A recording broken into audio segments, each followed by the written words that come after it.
And Hi, I'm Ethelbert Miller, and this is Quiet on the Set.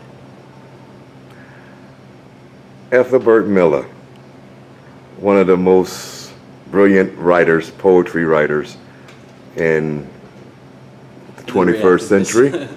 Right. And we're here at Busboys and Poet, and I think it's apropos to be here since his work has been here, his writing's been here, his enormous painting or drawing, is it black and What you white? would call the big head. The big head, the big head is here, which I just took some shots of. But I think it's apropos because, this restaurant really, celebrate the history of black artists. Right. And so I thought that we would do this interview here. So my first question is, and this is a question everybody want to ask Ethelbert Miller is, what's your correlation between your jazz, blues, and your poetry? Jazz, blues, and poetry. Well, people say I always have the blues, so I guess that's part of my life. But that's part of many black people. Sometimes they say now we're not black people, but we're blues people.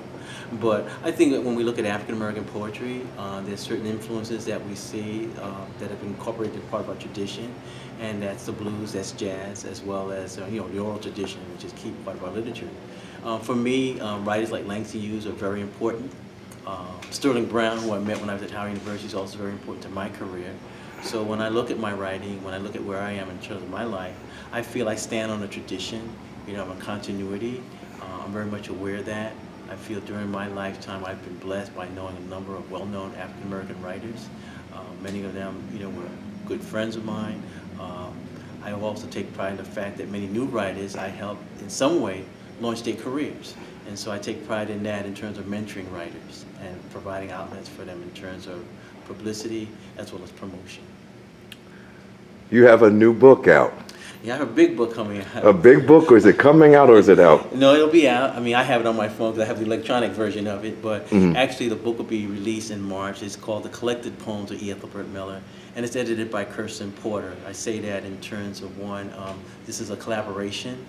Kirsten Porter is a young scholar and writer that I met many years ago. I met her when she was an undergraduate student at Marymount University.